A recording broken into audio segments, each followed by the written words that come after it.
और दोस्त, क्या हाल है? मैं जानता हूँ कि इस टाइटल को पढ़ने के बाद आप में से कई लोगों को बहुत गुस्सा आया होगा, कई लोगों को बहुत हैरानी भी हुई होगी। लेकिन दोस्तों, सच तो यही है कि हम चाइना से हारेंगे। पर किसके कारण, ये मैं आपको इस वीडियो में दिखाऊंगा, तो इस वीडियो को अंत तक जरूर देखना। आए दिन भारत और पाकिस्तान के बीच युद्ध छिड़ा रहता है। जब भारत पाकिस्तान की ओर दोस्ती का हाथ बढ़ाने की सोचता है, तब पाक अपनी नापाक हरकतों का एक नया नमूना दे देता है। वैसे तो हमें पाकिस्तान से कोई खतरा नहीं है, क्योंकि भारत की सेना चाहे तो कुछ ही समय में उनकी पूरी सेना को मुंह हिला सकती है। परंतु इतिहास गवाह है कि भारत एक शांति प्रिय देश है। आज तक भारत ने कभी भी किसी देश पर कब्जा करने की कोशिश नहीं करी है, लेकिन भारत के इसी व्यवहार के कारण भारत ने अपना काफी हिस्सा खो दिया है। पहले पाकिस्तान, अफगानिस्तान, नेपाल, तिब्बत, बर्मा, भूटान भारत का ही हिस्सा थे, पर अब भारत केवल इतना रह गया। लेकिन अगर हम असल में देखें तो भारत इतना भी नहीं है, क्योंकि कश्मीर का भी बंटवारा हो गया है, कुछ पीओके और कुछ अक्साई चिन्ह के रूप में। अब भी कई ऐसी देश विरोधी ताकतें हैं जो भारत का और बंटवारा करना चाहती हैं। आजकल तो चाइना भी भारत पर कब्जा करने की कोशिश कर रहा है।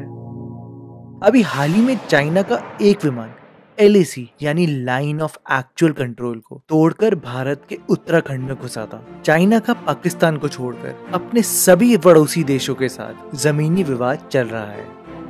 और तो और अभी हाल ही में डोकला में बनती हुई सड़क में भी इंडिया का चाइना से वाद विवाद चल रहा है, जिसमें भारत तो भूटान का पूरा साथ दे रहा है, लेकिन चाइना अपनी हरकतों से बाज ही नहीं आ रहा है। पिछले कुछ दिनों में इंडिया चाइना बॉर्डर पे काफी तनाव बढ़ चुका है।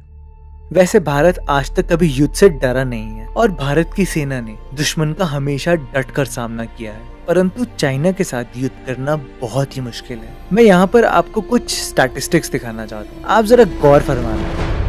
अगर हम इंडिया और चाइना का कंपैरिजन करें तो चाइना की GDP लगभग $23 ट्रिलियन है और वहीं इंडिया की $9.4 ट्रिलियन है।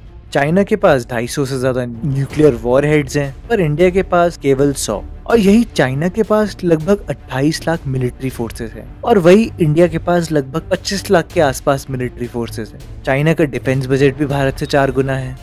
अब बात आती है युद्ध की, तो आपको इन सभी आंकड़ों को देखकर ये अंदेशा तो लग ही गया होगा कि चाइना से युद्ध करना तो हार को न्योता देने के बराबर है। मैं जानता हूँ कि इतनी जानकारी देने के बाद भी आपको शायद समझ में नहीं आया कि कौन होगा भारत की हार का जिम्मेदार। तो मैं बताने जा रहा हूँ कि कौन होगा भारत की हार का जिम्मेदार। ये आदमी होगा, और ये भी होगा, और ये। आप कंफ्यूज मत होइए, ये और कोई नहीं, हमारे जैसे आम इंसान ही है, और हर आम इंसान जिम्मेदार होगा इस हार का। आप भी जिम्मेदार होंगे, मैं भी जिम्मेदार हूँ।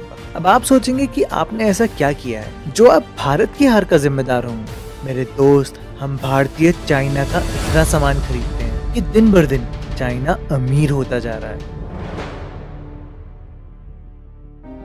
हम लोग कुछ चंद पैसे बचाने के लिए चाइना का सस्ता और घटिया माल खरीदते हैं। ये सब चीजें लेते हैं क्योंकि हमें उस समय सिर्फ अपने कुछ पैसे बचाने होते हैं, और कुछ पैसे बचाने के चक्कर में हम देश से गद्दारी करते हैं। तो अगर हमें अपने देश को चाइना से बचाना है तो हमें चाइनीज प्रोडक्ट का बॉयकॉट करना होगा, यानी हमें चीनी सामान का बहिष्कार करना होगा। मैं जानता हूँ कि ये करना बहुत मुश्किल है, क्योंकि हमारी डेली जिंदगी को चाइनीज प्रोडक्ट्स ने काबू कर रखा है। हमारे घरों में भी आधी से ज्यादा चीजें चाइनीज प्रोडक्ट हैं, और जिनमें से कई के बारे में हमें पता भी नहीं है। अब मैं यहाँ पर आपको चाइना के प्रोडक्ट्स के बारे में कुछ फैक्ट बताना चाहता हूँ। भारत चीन से कई चीजें लेता है, मगर ये नकली भी हो सकती हैं। शायद आपको पता नहीं होगा कि चाइना के जो खिलौने जिनसे आपके बच्चे खेलते हैं वो यूज्ड कॉन्डम से भी बने हो सकते हैं। चाइना हर उस चीज को यूज करता है जो खराब हो जाती है, ताकि उसकी कॉस्टिंग कम आए। चाइना में सस्ती चीजें बेचने के चक्कर में नकली सब्जियां और नकली चावल भी मिलते हैं। मैं मानता हूँ कि चाइना के सारे प्रोडक्ट्स गंदे नहीं होते, लेकिन आप इस बात को समझिए कि हमारे देश में सस्ता माल बेचने के चक्कर में चाइना से सस्ता माल ही उठाया जाता है, और हम एक खरीदार की तौर पे ये सस्ता माल खरीदना भी चाहते हैं। हम ये डिमांड करते हैं, और तभी ये सब सामान बिकता है। दोस्तों, ये बेसिक इकोनॉमिक्स है। अगर आप चीजें डिमांड करोगे तभी उसकी सप्लाई मिलेगी। अगर हम सस्ता माल लेना चाहेंगे तभी उसकी सप्लाई आएगी, और तभी हमारे ट्रेडर्स वो चीजें लेकर आते हैं। दोस्तों, हमें कहीं ना कहीं से तो शुरुआत करनी ही होगी। क्योंकि हमारे लिए चाइनीज प्रोडक्ट खरीदना ऐसा है जैसे कि मानो हम चाइना को हमें यानी हमारी आर्मी को मारने के लिए पैसे दे रहे हैं। अब हम एक आम हिंदुस्तानी होकर ऐसा क्या कर सकते हैं जिससे हम चाइना का बहिष्कार करें? सही तरीका ऐसा क्या है? तो दोस्तों पहले मैं आपको कुछ आंकड़े दिखाना चाहता हूँ। भारत जितना चाइना से इंपोर्ट करता है वो लगभग $7 बिलियन कीमत आंकता है, और वहीं जो भारत चाइना को एक्सपोर्ट करता है यानी कि जो चाइना भारत से इंपोर्ट करता है वो लगभग $11 बिलियन पे आंकता है। तो अब इस बात को समझिए कि अगर हमने चाइना के प्रोडक्ट का बहिष्कार किया, अगर हमने चाइना के प्रोडक्ट को यूज करना छोड़ दिया लगभग 50% से ही, तो चाइना का कारोबार $30 बिलियन से कम हो जाएगा। और अगर चाइना ने वही हमारे 50% सामान का बहिष्कार करना शुरू किया तो हमें सिर्फ $5 बिलियन का नुकसान होगा। तो ज्यादा झटका चाइना को ही लगेगा। दोस्तों ये तो हुई बेसिक चीजें जो हम अगर करते हैं तो इससे चाइना को फर्क पड़ेगा।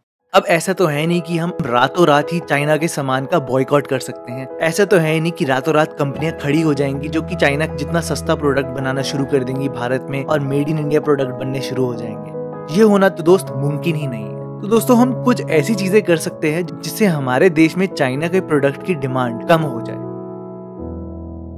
तो दोस्तों हमें यहाँ पर बेसिक इकोनॉमिक सप्लाई करनी होगी। Where there is a demand there would be a supply, यानी कि जब हम कोई चीज डिमांड करेंगे तो सप्लाई अपने आप बननी शुरू हो जाएगी। हाँ, हमें बॉयकॉट जरूर करना चाहिए चाइना के प्रोडक्ट्स, पर एक चीज जिससे हमें शुरू करना होगा वो ये है कि हमें डिमांड करनी शुरू करनी पड़ेगी। जैसे कि जब भी हम किसी दुकान पर जाते हैं तो हम दुकानदार को ये संकेत जरूर दे कि हम इंडियन प्रोडक्ट लेना चाहते हैं। हम उससे पूछें कि क्या ये मेड इन चाइना प्रोडक्ट है कि ये मेड इन इंडिया प्रोडक्ट है, और अपनी प्रेफरेंस दे कि हम इंडियन प्रोडक्ट लेना प्रेफर करेंगे। हम अपने देश में बने प्रोडक्ट्स को महत्व देना शुरू करें, यानी कि हम स्वदेशी मूवमेंट खुद से शुरू करें।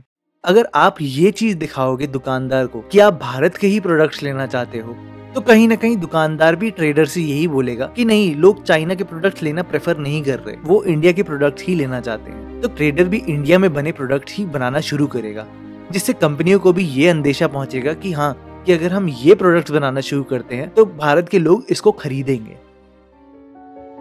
दोस्तों सारी मार्केट सेंटिमेंट्स पे चलती है, इमोशंस पे चलती है। अगर भारत का हर एक इंसान दिल से स्वदेशी होने का सोचे, यानी कि स्वदेशी प्रोडक्ट्स लेने का ही सोचे और चाइना के प्रोडक्ट्स का बहिष्कार करे, तो धीरे धीरे करके कंपनियां बननी शुरू होंगी, भारत में ही प्रोडक्ट्स बनने शुरू होंगे, जिससे हमारी देश की ही इकोनॉमी बढ़ेगी, जिससे हमारे देश में ही रोजगार जनरेट होंगे। तो दोस्त हर एक इंसान को दिल से यही इच्छा रखनी होगी कि वो अपने देश का ही सामान खरीदे। हाँ, इसको होने में समय जरूर लगेगा, लेकिन बूंद बूंद से ही सागर भरता है। तो धीरे धीरे करके जब डिमांड ही स्वदेशी प्रोडक्ट्स की होगी तो अपने आप ही कंपनियां बनना शुरू होंगी। दोस्तों मैं रहस्य भाई ऐसी वीडियोस नहीं बनाता, लेकिन मुझे एक भारत के नागरिक होने पर गर्व है और मैं चाहता हूँ कि मेरा देश ऊपर ही जाए। हो सकता है कि मेरे सब्सक्राइबर होने पे आपको ये वीडियो ना पसंद आई हो और आप चाहें तो आप इस वीडियो को डिसलाइक भी कर सकते हैं, मुझे बुरा बिल्कुल भी नहीं लगेगा।